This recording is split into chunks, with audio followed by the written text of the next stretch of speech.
Online class में आप सबका हार्दिक अभिनंदन है। आज के इस सेशन में हम लोग प्रथम विश्व युद्ध इसके विविध आयामों पर चर्चा कर रहे हैं। इसमें एक अध्ययन करने का जो हमारा तरीका होगा वो हम बेसिकली दो तरह से हम डिवाइड करेंगे इसको। एक तो ये बात आती है कि परंपरागत तरीका पढ़ने का क्या है। जैसा कि हम विश्वविद्यालयों में पढ़ते रहे हैं कि तीन डायमेंशन लिए जाते हैं। एक तो इसका कारण ले लिया जाता है, एक इसकी प्रक्रिया ले ली जाती है, और तीसरी बात लेते हैं कि इसका परिणाम क्या हुआ। और जैसा कि हम जानते हैं कि इतिहास कार्य कारण संबंधों का ही एक लेखा जोखा होता है। लेकिन आज जब नए शोध हो रहे हैं तो इन नए शोधों को भी हम इस सेशन में थोड़ा सा टच करते हुए चलेंगे। पहला शोध ये आता है कि क्या जो ये विश्व युद्ध है, ये विश्व युद्ध दो विश्व युद्ध न होकर के एक है। एक बात।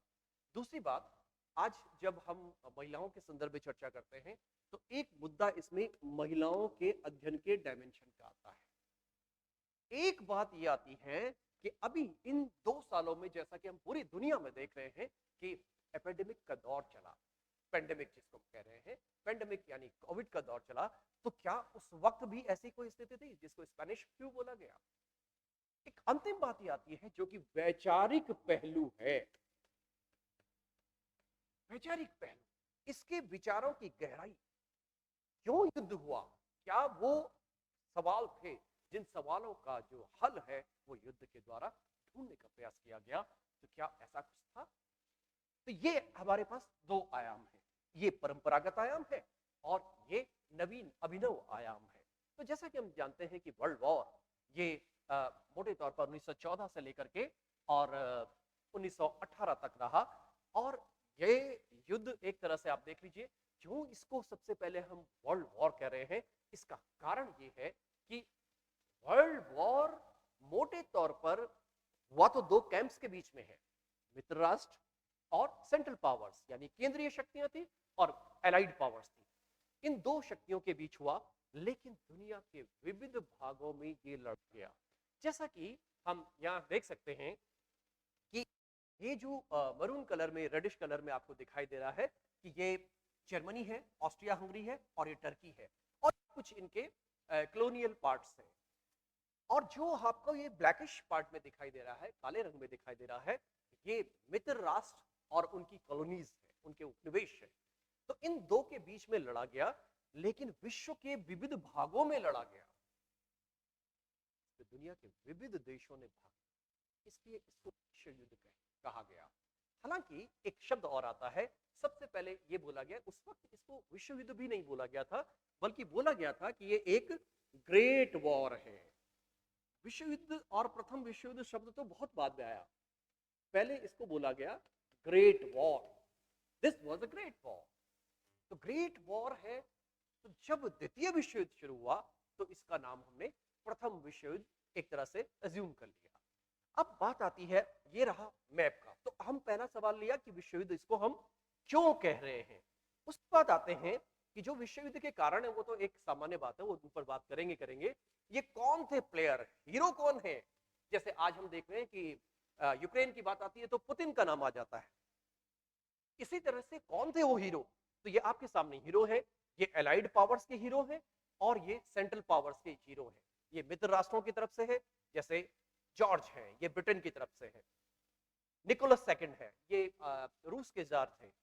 इसके अलावा हम फ्रांस की बात करते हैं और दूसरी तरफ हम जर्मनी के इन हीरो की बात करते हैं। ये सारे वो नाम हैं, जैसे हम विलियम सेकंड की बात करते हैं, जिनको मुख्य रूप से उत्तरदायी ठहराया गया। और इसमें एक बात ये भी है कि ये वॉर क्योंकि विश्व स्तर पर था, इसलिए अन्य देशों के जो हीरोज थे उनका भी रोल रहा, लेकिन मुख्य रोल सेंट्रल पावर्स का या यूरोपीय पावर्स का रोल रहा। इसके उपरांत हम देखते हैं कि क्या कारण थे। तो इन कारणों को भी हम दो भागों में बांट सकते हैं। कारणों की जब हम बात करते हैं तो कारणों को हम दो रूपों में ले सकते हैं। एक वो कारण है जिनको हम मुख्य कारण कह सकते हैं। इन मुख्य कारणों में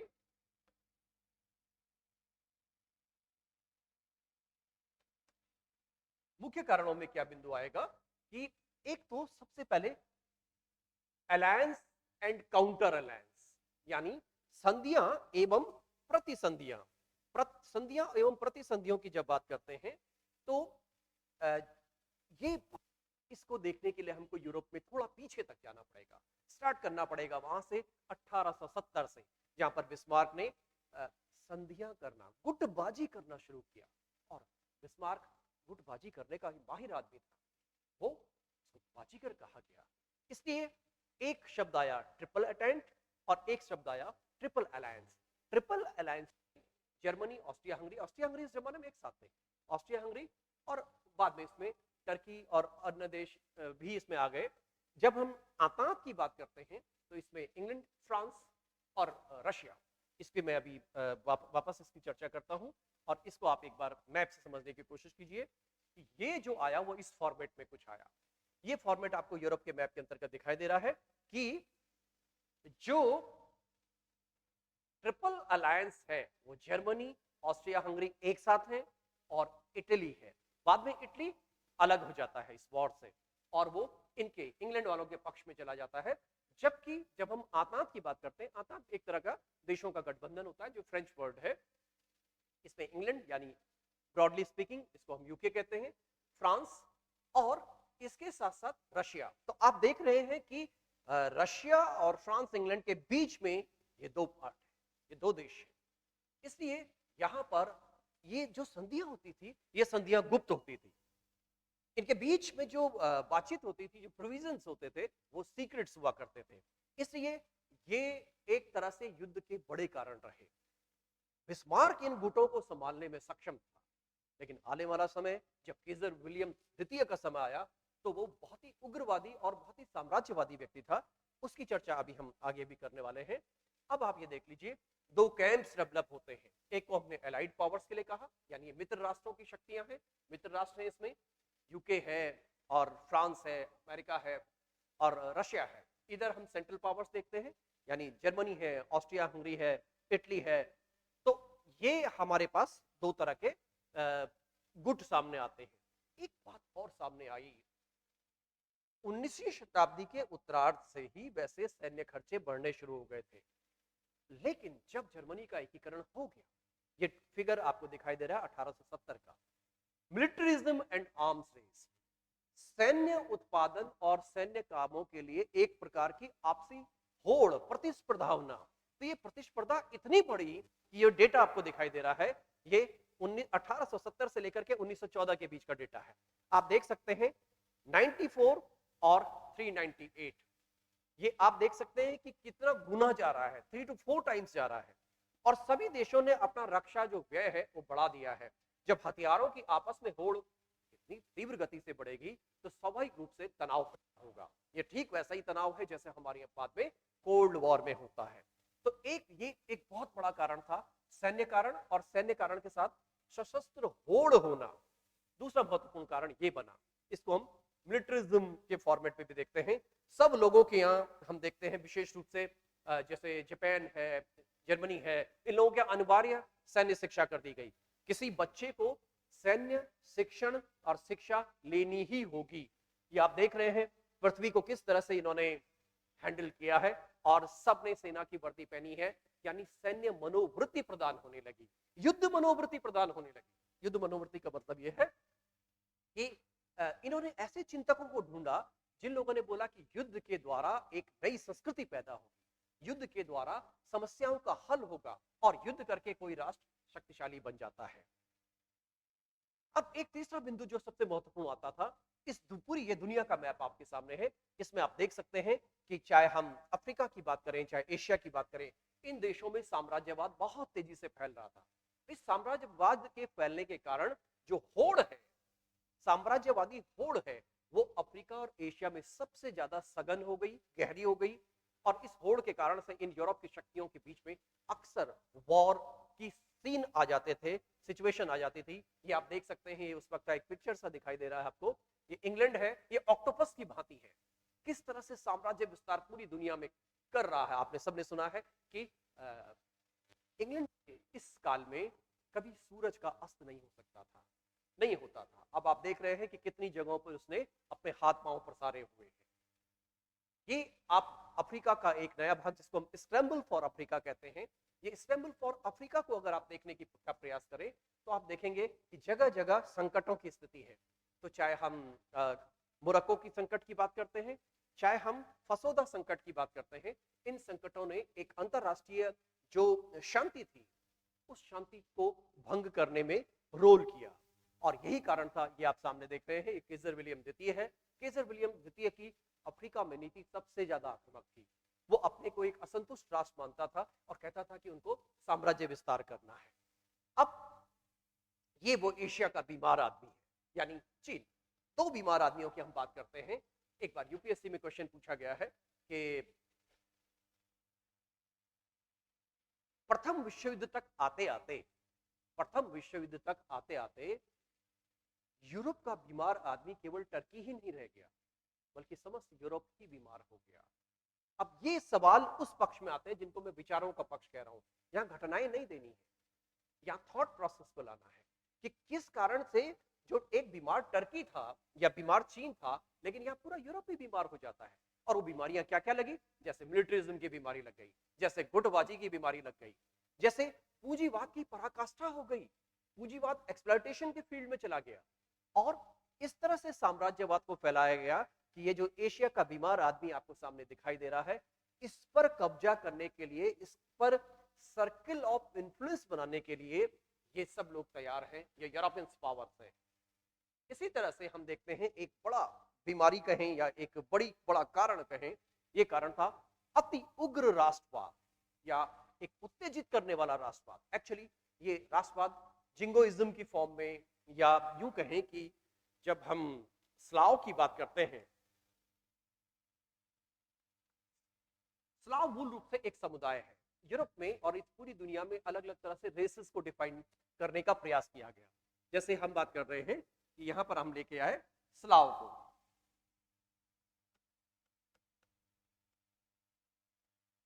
अब इस स्लाव के साथ एक बात आती थी कि रूस इनको समर्थन देता था, क्योंकि रूस खुद स्लाव था। आज के यूक्रेन में भी यही है, यूक्रेन वाले भी अभी भी स्लाव है, रशियन स्लाव है। तो इन स्लावों को प्रोत्साहन मिलता था टर्की के साम्राज्य, ऑटोमन साम्राज्य के विरुद्ध या ऑस्ट्रिया के साम्राज्य के विरुद्ध। तो यहाँ पे एक राष्ट्रवाद एक बहुत तेजी से ऊपर उभरती हुई विशेषता थी। इस कारण से देशों में राष्ट्रवादी आंदोलन होने लगे थे और हो रहे थे।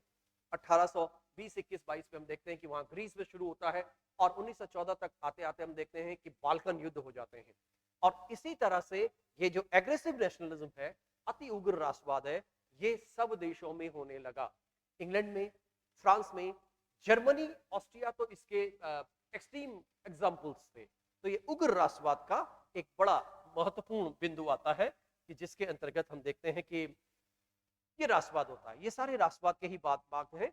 पैन इस्लामिज्म, इसी तरह से पैन स्लाविज्म, पैन इस्लामिज्म, जिंगोइज्म, ऐसे बहुत से टर्म्स इस्तेमाल किए जाते हैं जो अति उग्र राष्ट्रवाद को एक्सप्लेन करते हैं।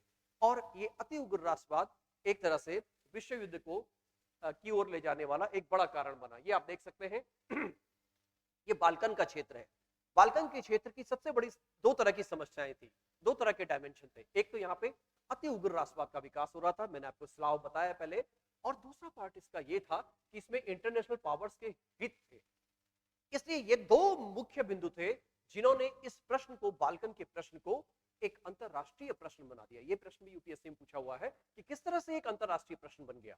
तो ये एक अंतरराष्ट्रीय प्रश्न बन गया और बाल्कन को यूरोप का ज्वालामुखी कहा जाने लगा। ये आप देख सकते हैं कि आज ये उस काल में जो बाल्कन की स्थिति थी, ये ऑटोमन साम्राज्य का भाग हुआ करते थे ये सारे क्षेत्र, और इनमें राष्ट्रवाद एक उभर रहा था और ये नए नए देश बनाना चाहते थे। ये आज का बाल्कन रीजन के हिसाब से ये आप देख सकते हैं। ग्रीस के अपर पार्ट में यूगोस्लाविया, बुल्गारिया, रोमानिया, ये टर्की से जुड़े हुए थे, यानी ऑटोमन साम्राज्य से जुड़े हुए थे। और धीरे धीरे ये वाला पार्ट जो है ये अलग होने की बात कर रहा है। ग्रीस पहले अलग हो गया था और बाकी देश अब अलग होने की मांग कर रहे थे। इनमें से कुछ देश तो ऑस्ट्रिया हंगरी के साथ थे, कुछ देश नहीं, कुछ क्षेत्र, और ज्यादातर जो थे इसके ऑटोमन एम्पायर के साथ थे। इसलिए हम ये बात करते हैं कि बाल्कन एक चिंगारी था। कहते हैं कि यूरोप ज्वालामुखी के कगार पर बैठा, बस जिसको एक चिंगारी की आवश्यकता। इसलिए यहां हम देखते हैं कि ये भी एक बहुत बड़ा कारण बनता है, और इन्हीं कारणों के परिप्रेक्ष्य में, इन्हीं की परिस्थिति में हमें एक बड़ी इंपॉर्टेंट घटना होती हुई नजर आती है, क्योंकि यहाँ पे अलग अलग तरह के राष्ट्रवादी गुट बनने लगे थे, रिवॉल्यूशनरी गुट बनने लगे थे, या उनको कुछ बुक्स में टेररिस्ट ग्रुप भी लिखा हुआ है। तो और इसी के अंतर्गत एक एसेसिनेशन होता है। अभी मैंने आपको बताया था ऑटोमन साम्राज्य और जो ऑस्ट्रियन साम्राज्य था उसमें स्लाव्स रहा करते थे, और ये स्लाव इन दोनों साम्राज्यों के विरोधी थे। और इसी में से एक व्यक्ति ने ऑस्ट्रिया के युवराज, जब वो बोस्निया की यात्रा में आए हुए थे, उनकी हत्या कर दी। वो उत्तराधिकारी थे, यानी नेक्स्ट राजा उन्हीं को बनना था। ये आप देख रहे हैं गैब्रिलो प्रिंसेप। इसी को फर्डिनेंड की हत्या का मामला कहते हैं, और इसी को तात्कालिक मामला कहते हैं। तो अब इस बिंदु को जरा देखने की कोशिश कीजिए कि जैसे ये हुआ वैसे विश्व युद्ध का प्रारंभ भी मान लिया जाता है, क्योंकि एक दूसरे पर आरोप प्रत्यारोप लगने लगे। कौन जिम्मेदार है, किसने करवाया? सर्बिया ने कराया, बोस्निया ने करवाया, रूस ने करवाया, या कोई और देश इसमें शामिल है? और ये विश्व युद्ध की के रीजनल जो युद्ध था उसकी पृष्ठभूमि बनने लगी। अब यहाँ पर एक बात हम देखते हैं कि जैसे कि सवाल आए हुए हैं अभी तक के क्वेश्चंस में, जैसे हम कहते हैं 1870 के बाद, एक्चुअली विश्व युद्ध के कारणों को समझने के लिए हमको 1870 के बाद से लेकर 1914 की परिस्थितियों को समझना पड़ेगा, जिसे उस समय, जैसे हम इतिहासकार कटेलवी की बात करते हैं, तो वो कहते हैं कि ये सशस्त्र क्रांति का युग था। यहाँ पे सशस्त्रीकरण हो रहा है लेकिन युद्ध नहीं हुआ। ठीक वैसे ही जैसा आज हम एटॉमिक वेपन्स के युग में हैं, लेकिन एटॉमिक वॉर जापान वाले एपिसोड के बाद नहीं हुआ है, क्योंकि सबको मालूम है कि उससे उनको नुकसान होगा। इसलिए सशस्त्रीकरण हुआ, आर्म्स बड़े, रेस हुई, लेकिन कोई युद्ध नहीं हुआ। लेकिन बाल्कन में आकर के पहला युद्ध हुआ 1970-71 के बाद, 1870-71 के बाद पहला युद्ध 1912 या 13 में होता है, जिसको हम बाल्कन युद्ध कहते हैं, और यहीं से विश्व युद्ध का प्रारंभ कहते हैं। यहाँ पे एक दो प्रश्नों पर मैं चर्चा करना चाहूंगा जो कि वैचारिक प्रश्न है। एक बिंदु ये आता है जो कि यूपीएससी में आया हुआ है, इस पर मैं विचार करूं यहाँ पे कि 19वीं शताब्दी को किसी इतिहासकार ने, यूपीएससी में क्वेश्चन आया हुआ है, सबसे लंबी सदी कहा है, क्यों? हम सामान्य बात जब ये करते हैं कि जो सदी होती है वो सदी मोटे तौर पर 100 साल की होती है। कितने साल की होती है? 100 साल की होती है। और इन 100 सालों में जैसे 1800 से शुरू हुई, तो इसको 1900 में या 1899 में खत्म हो जाना चाहिए। लेकिन जो एरिक हॉब्सबॉम है वो कह रहे हैं कि ये एक बड़ी लंबी शताब्दी थी, और ये 1800 से लेकर के 1914 तक चली। इतनी लंबी शताब्दी थी।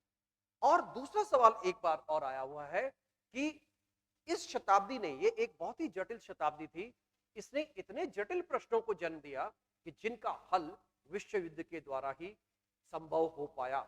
लेकिन आगे हम इस बात को करेंगे कि विश्व युद्ध ने इनके हल को, या इन समस्याओं के हल को किया भी। इसी तरह से जब हम 20वीं शताब्दी के संदर्भ में बात करते हैं, तो उन्होंने एरिक हॉब्सबॉम ने बोला है कि 20वीं शताब्दी एक लघु शताब्दी थी, 19वीं शताब्दी एक दीर्घ शताब्दी है। आप देख लीजिए, करीब करीब ये बन रहा है 1800 से 1914 तक 114 साल टोटल हो रहे हैं। कितने हो रहे हैं? 114 साल। ये 19वीं शताब्दी है। जबकि जो 20वीं शताब्दी है उसको ले रहे हैं 1914 से लेकर के और 1990 91, यानी करीब करीब 86-87 साल। तो इसको वो कह रहे हैं लघु शताब्दी। ये लघु शताब्दी है क्योंकि इन्होंने 1990 के बाद को उन्होंने रूपांतरित कर दिया अगली शताब्दी के रूप में। तो ये तो रहा वो वाला भाग। अब एक चीज और प्रश्न यहां पर पूछा जाता है, और जो यूपीएससी में जैसे क्वेश्चन बनते हैं कि 1870 के उपरांत और विश्व युद्ध से ठीक पहले, प्रथम विश्व युद्ध से ठीक पहले, यूरोप ने एक स्वामिनी को खो दिया और एक स्वामी को प्राप्त किया। एक स्वामिनी को खो दिया और एक स्वामी को प्राप्त किया। दरअसल पूरी 19वीं शताब्दी में जो इंग्लैंड था वो सेपरेटिस्ट पॉलिसी रखता था, जिसको उसको कहा जाता है कि शानदार पृथकतावादी नीति। तो इंग्लैंड अलग रहता था, इसलिए यूरोप का जो सेंटर था, यूरोप की जो पावर सेंटर था, वो पावर सेंटर फ्रांस हुआ करता था। जबकि 1870 के बाद वो पावर सेंटर कौन बन गया? जर्मनी बन गया। इसलिए एक स्वामिनी को खोया और स्वामी को प्राप्त किया। स्वामी का मतलब यहाँ पर यह है क्योंकि जर्मनी में फादरलैंड का कंसेप्ट था, अन्य देशों में मदरलैंड का कंसेप्ट है, हमारे देश में भी मदरलैंड का कंसेप्ट है। तो एक स्वामिनी को खोया, एक स्वामी को प्राप्त किया। तो इसलिए ऐसे सवाल जब हम करते हैं तो उनमें वैचारिक रूप से हमको गहरा जाना पड़ता है। क्या समस्याएं खड़ी कर दी इस 20वीं शताब्दी, इस पूरे 1914 तक के काल में? अब जरा इस बिंदु को हम देख लें। अब जब विश्व युद्ध शुरू हुआ तो वैश्विक स्तर पर हमारे पास दो कैंप्स नजर आते हैं। एक को हम एलाइड कहते हैं, एलाइज, जिसमें इंग्लैंड है, फ्रांस है, रूस है, बाद में अमेरिका इसमें आ गया, और इतने सारे देश हैं आप देख सकते हैं। ब्राजील है, कनाडा है, ग्वाटेमाला है, और अफ्रीका के देश हैं, इंक्लूडिंग इंडिया, भारत के भी जो सेना थी, मेजर सेना भारत की थी, क्योंकि भारत उनकी कॉलोनी था। इधर दूसरी तरफ देखते हैं, जब हम सेंट्रल पावर्स की बात करते हैं, जिसमें जर्मनी है, ऑस्ट्रिया हंगरी है। ऑस्ट्रिया हंगरी उस जमाने में एक हुआ करते थे। और तीसरी बात ऑटोमन साम्राज्य यानी टर्की ऑटोमन साम्राज्य, एक ही बात है। अब इसको हम आगे लेते हैं। तो जब विश्व प्रारंभ हुआ तो सबसे पहले जर्मनी ने, केजर विलियम द्वितीय उस समय सुपर हीरो था। जैसे वर्ल्ड वॉर में सेकंड में देखेंगे कि वहां पर हिटलर के सराउंडिंग वर्ल्ड वॉर घूम रहा था, इसी तरह से फर्स्ट वर्ल्ड वॉर इस व्यक्ति के सराउंडिंग घूम रहा है, यानी केजर विलियम द्वितीय। और उन्होंने सबसे पहले एक ये प्लान बनाया, स्लैफन प्लान कहते हैं इसको, और जिसके अंतर्गत जर्मनी लग्जमबर्ग और बेल्जियम से होते हुए फ्रांस पर अटैक करता है। ये पहला महत्वपूर्ण बिंदु है। एक्चुअली यहाँ पर एक बात और मैं डिस्कस करना चाहूंगा, वो ये, जब हम वर्ल्ड वॉर की बात करते हैं तो वर्ल्ड वॉर कितने फ्रंट पर लड़ा गया, जरा मैं आपको इसको पीछे से ही दिखा देता हूं। वर्ल्ड वॉर ये जो था, ये 3 तरह के फ्रंट पर लड़ा गया, 3 क्या 4 मान लीजिए इसको आप। पहला फ्रंट ये वाला है, यानी जो रूस और जर्मनी के बीच का फ्रंट है, इसको हम एक्चुअली एक नाम तो इसका हम फर्स्ट फ्रंट कहते हैं इसको, या पूर्वी फ्रंट कहते हैं। और दूसरा फ्रंट जो है ये द्वितीय मोर्चा है, सेकंड फ्रंट। तीसरा फ्रंट ये अटलांटिक फ्रंट है। चौथा फ्रंट पैसिफिक फ्रंट, सामुद्रिक लड़ाई। इसके अलावा और भी पार्ट थे, जैसे कि मेसोपोटामिया में वॉर हुआ, इराक में, तो ये फ्रंट भी थे। लेकिन इतने सारे फ्रंट्स पर ये वॉर हो रहा है, तो इस तरह से हम सेकेंड वर्ल्ड वॉर के कॉजेस की तरफ और उसके परिणाम की तरफ हम जाते हैं कि क्या उसकी प्रक्रिया रही।